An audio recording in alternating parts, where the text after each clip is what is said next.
अभी हमारे देश के रक्षा बजट में एक बहुत बड़ा हिस्सा वेतन और पेंशन में जाता है।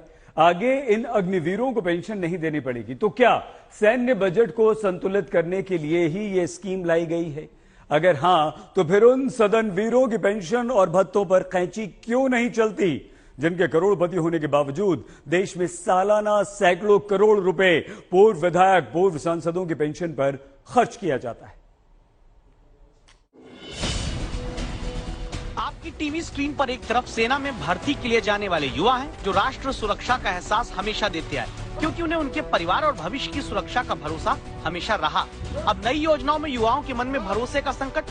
दूसरी तरफ राजनेता है, जिनकी भविष्य की राजनीति और समाज सेवा का चाहे अता पता भी न रहे, लेकिन इनके भविष्य की सुरक्षा का भरोसा हमेशा इनके पास रहता है। 4 साल के लिए एक नए सैनिक को ले रहे हैं, उसके बाद उसको भी रिटायर कर रहे हैं।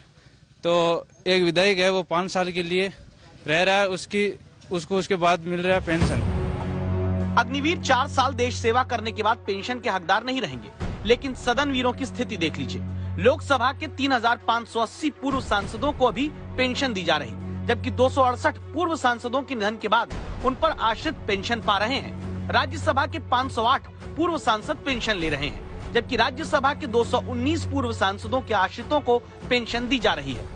2017-18 के आंकड़ों के मुताबिक देश में जहां पूर्व सांसदों की पेंशन पर हर महीने 58 करोड़ रुपए खर्च हो रहे थे, 2018-19 में पूर्व सांसदों की पेंशन पर खर्च बढ़कर 70 करोड़ 50 लाख रुपए प्रति महीने हो गया।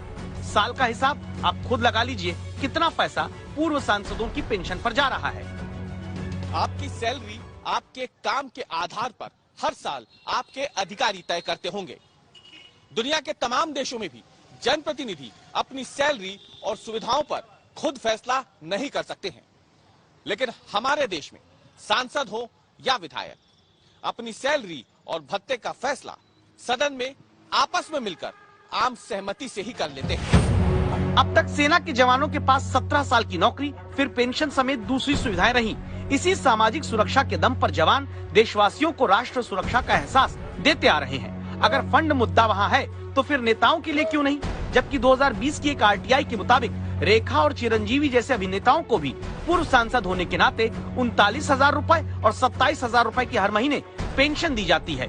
कई बड़े उद्योगपति भी देश में अभी पूर्व सांसद होने के नाते महीने के 25,000 रुपए की पेंशन अपने खाते में पाते हैं। लोकसभा में 88% सांसद, देश में 78% विधायक करोड़पति हैं।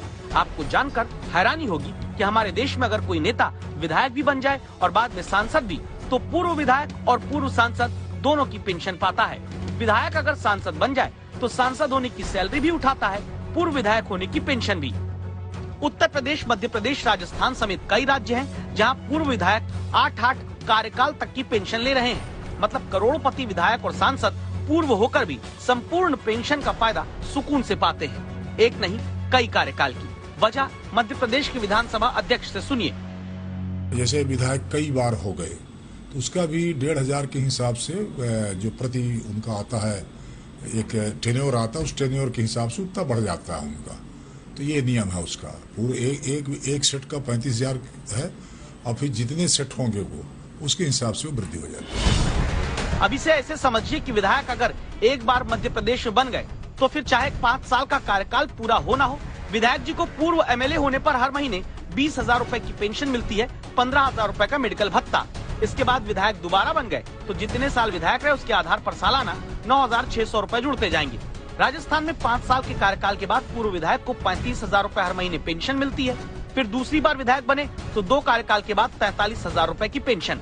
झारखंड में एक बार विधायक बनने के बाद 40,000 रुपए हर महीने पेंशन दी जाती है। उसके बाद के कार्यकाल जुड़ने के बाद अधिकतम 1 लाख रुपए महीने तक पेंशन झारखंड जैसे राज्य में दी जा सकती है। तो फिर क्यों नहीं इन खर्चों पर भी रोक लगती? जबकि हकीकत ये भी है कि देश में 7 राज्य ऐसे हैं जहां मुख्यमंत्री, मंत्रियों और विधायकों का वेतन ही नहीं, उनके इनकम टैक्स पर भी सरकारी खजाने से ही पैसा जाता है। मध्य प्रदेश के मुख्यमंत्री, मंत्री, विधानसभा अध्यक्ष, उपाध्यक्ष, नेता प्रतिपक्ष का इनकम टैक्स सरकारी खजाने से जाता है। छत्तीसगढ़ में सभी विधायकों का इनकम टैक्स सरकार भरती है। हरियाणा में मुख्यमंत्री, मंत्री, विधानसभा अध्यक्ष, नेता प्रतिपक्ष का इनकम टैक्स सरकार देती है। झारखंड में विधायकों के वेतन पर इनकम टैक्स सालाना 5 करोड़ रुपए सरकारी खजाने से जाता है। पंजाब में 117 विधायकों के इनकम टैक्स पर सालाना 11 करोड़ रुपए का खर्चा सरकार कर रही है। आंध्र प्रदेश, तेलंगाना में सीएम, मंत्री, विधानसभा अध्यक्ष, उपाध्यक्ष का आयकर सरकार भरती है।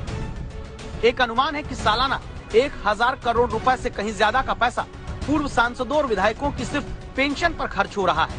ऐसे पूर्व सांसद और विधायक जो करोड़पति हैं, तो क्या सुविधाएं सिर्फ सदन वीरों के लिए ही रहेंगी? आज तक ब्यूरो।